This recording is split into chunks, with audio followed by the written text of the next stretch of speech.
The youngest person to pass the bar exam is a 17-year-old. His name is Peter Park.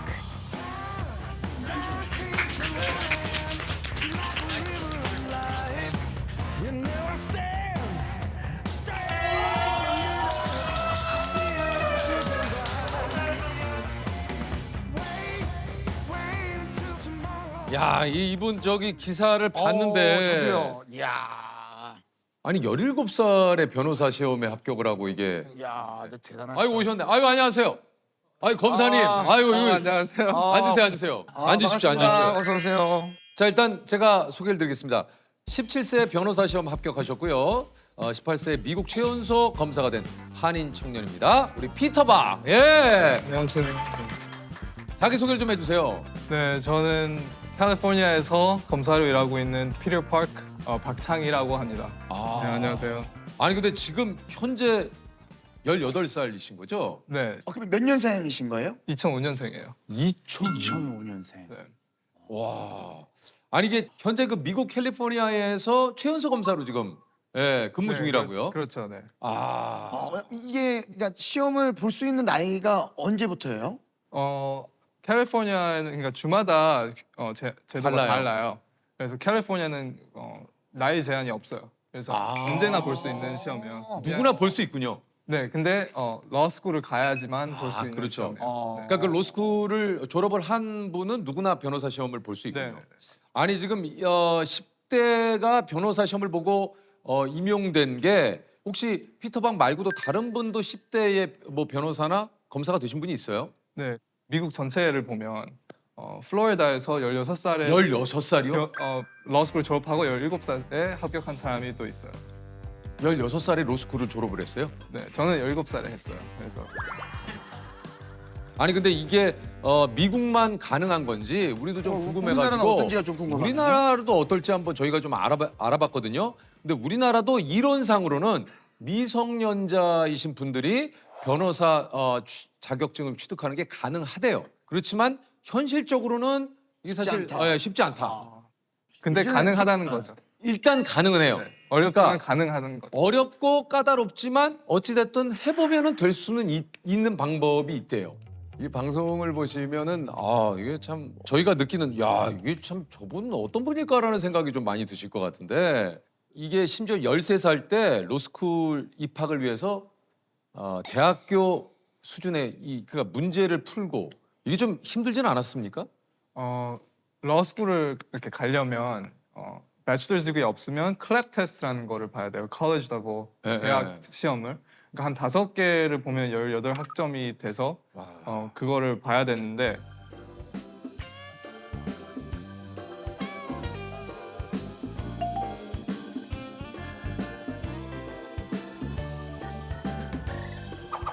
근데 요거를 유튜브로 독학을 해가지고 2달 만에 합격을 했대요. 네, 맞아요.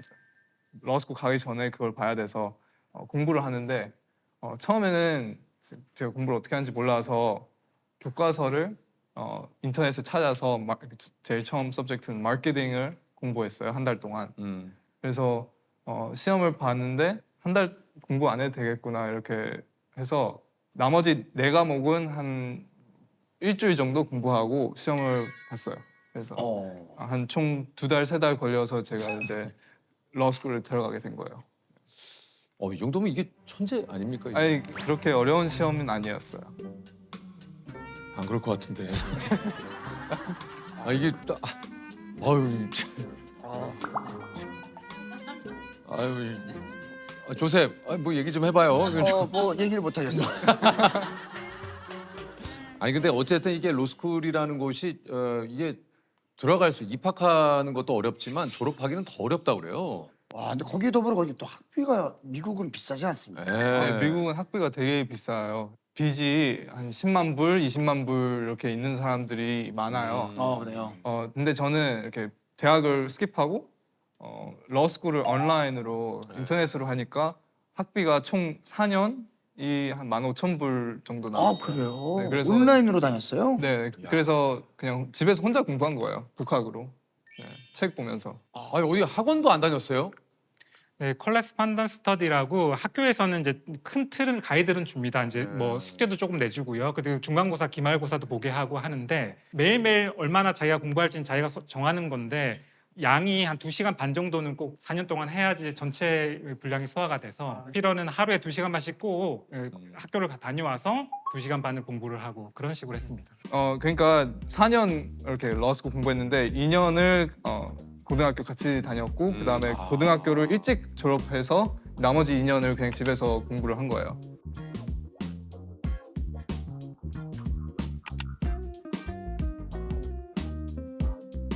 와, 근데 공부가 재밌었어요?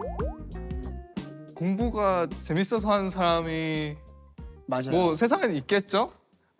저는 이게 첫 공부 시작한 날이 기억나요. 그 엄청나게 두꺼운 교과서 케이스북이라고 하는데 이걸 딱 열어서 읽기 시작하는데 한 30페이지, 1000페이지인데 30페이지 정도 읽었는데 9시간이 지나가는 거예요. 그리고 머리에 남는 게 없는 거예요. 그래서 이렇게 공부를 어떻게 하는지 좀 찾아봤죠. 그래서 달성한 답이 페이지를 한 1초씩 이렇게 보고 그 다음에 책을 이제 꼼꼼하게 읽는 그런 이렇게 방식을 알게 됐어요. 스키밍이라고 하는데 훑어서 많이 보고 그리고 꼼꼼히도 보고 또 훑어서 많이 보고 그래서 이렇게 공부를 하게 되면 책이 어떻게 생겼는지 그리고 또 구조랑 뭐가 중요한지 이런 걸 다 이렇게 먼저 알고 네. 이제 꼼꼼하게 읽으니까 이해가 더 잘 되고. 네, 이해가 더 잘 돼요. 네. 그래서 이렇게 해서 계속 익숙하게 만드는 거네요. 네, 익숙하게 만든 거죠. 공부를 할 때 저는 계속 반복해서 책을 읽었어요. 책을 읽을 때는 스키밍하고 그리고 꼼꼼히 읽기도 하고 좋은 책을 하나 두고 그리고 한 100번 정도 읽었어요. 그래서 시험 날 이 문제가 있을 때 답이 몇 페이지 여기에 있구나 이게 상상이 되게끔 그렇게 많이 읽었고 그리고 객관식 문제 multiple choice question들도 제가 4,000개를 구해서 이렇게 또 반복해서 거의 외울 듯이 해서 한 2만 개 넘게 푼 것 같아요. 요런 그 얘기를 듣다 보면은 또 이제 혹시 이제 자녀를 두신 가정에서는 그런 걸 또 궁금해하시는 분들이 간혹 계세요.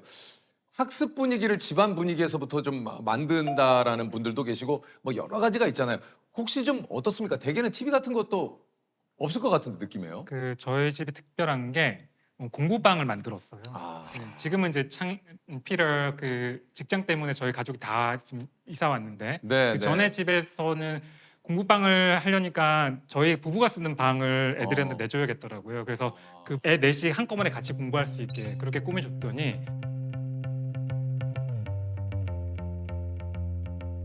서로 이렇게 얘기하면서 물어보고 의논도 하고 질문도 하고 하면서 서로 공부하는 분위기가 조성이 되더라고요. 그래서 잠자는 공간과 공부하는 공간을 분리해뒀어요. 그리고 둘째, 셋째도 지금 똑같은 길을 걷고 있습니다. 아 진짜요? 네.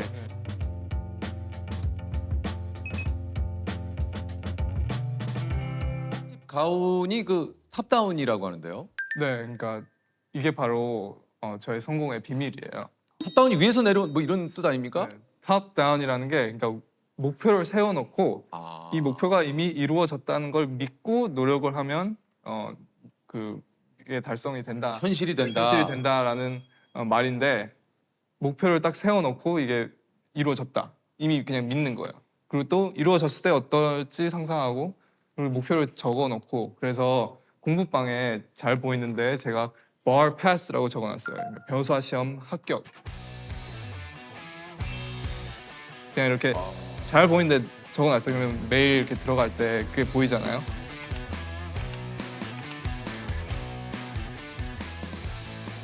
그러면 이제 지금 내가 왜 공부하는지도 마인드 셋업이 되는구나. 네, 마인드셋이 되고 변호사 시험 합격한 것 같아요. 그렇게 해서 마인드셋이 된 거예요. 대단하다. 19분.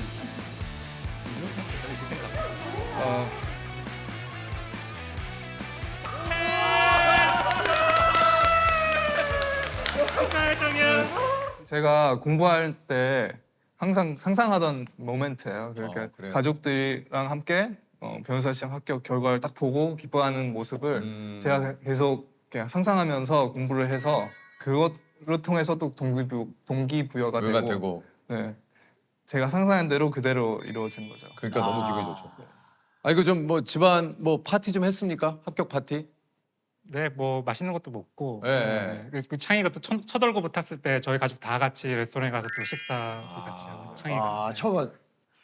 또 그러고 보니까 또 연봉이 좀 궁금해지네요. 아, 네. 연봉은 캘리포니아에서 다 공개를 하지만 제 입으로는 하자면 100K dollars 10만 달러 1년에 10만 불.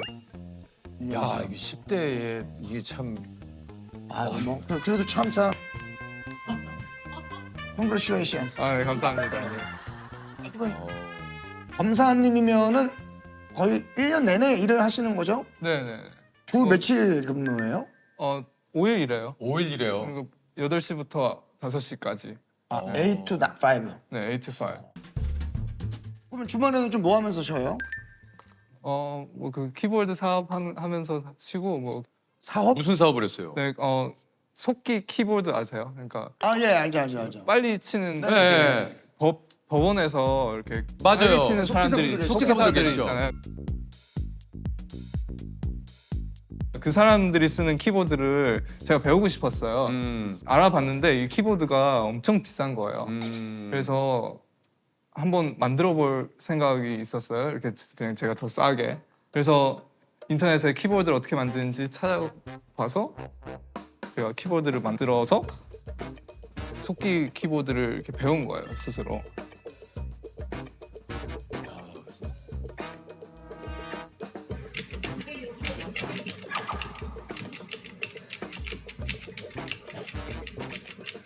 그래서 이제 이거를 다른 사람들한테도 파는 게 좋겠다 해서 keyboards.com이라는 제 사업이 생긴 거예요.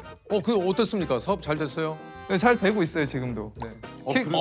킥스타터에서 크라우드 펀딩 해서 한 7만 불 이렇게 레이즈해서 지금은 이제 공장으로 이렇게 하고 있어요.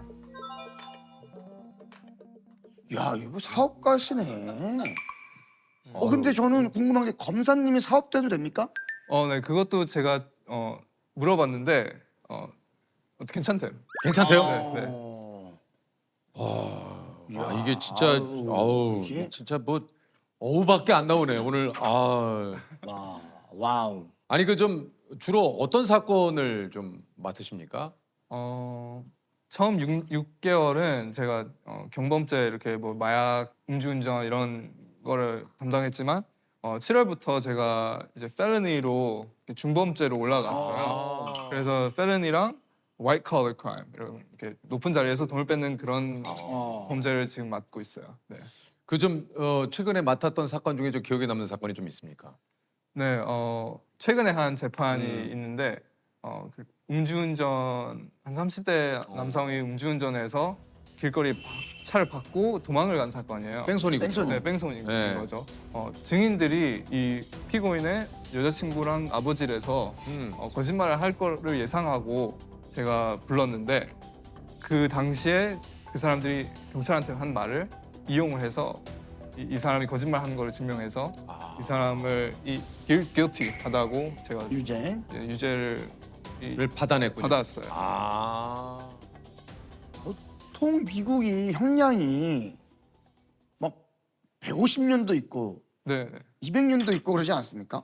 네, 미국은 형량이 이렇게 되게 많은 경우가 맞아요. 있어요. 네, 막 뭐 몇백 년이 나오기도 하죠. 네, 그래요. 네, 맞아요. 법이 허용하는 최대한의 형량을 내린다고 설명했습니다.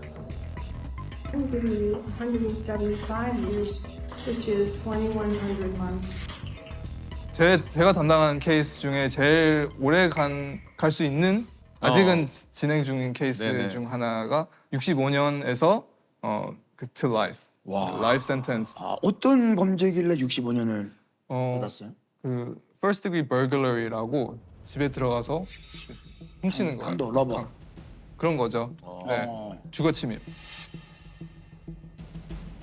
그거 그냥 한 번 했으면 6년까지 이렇게 가는데 이걸 여러 번 반복되니까 쌓여서 이제 전과가 있으면 캘리포니아는 3 strikes law라고 퍼니시먼트 형량이 엄청나게 늘어나는군요. 세게 될 수 있어요. 가중 처벌이 되는 거죠? 네, 그래서 아. 한 번 했으면 6년, 두 번 했으면 12년, 그다음에 세 번째는 아. 25년에서 to life, 그러니까 아. 평생 살아야 될 수 있는 범죄가 되는 거예요. 아. 그래서 두 번 했으니까 50년에서 그리고 세 번 전과가 있으면 더 5년을 더해서 65년이 나오는 거예요.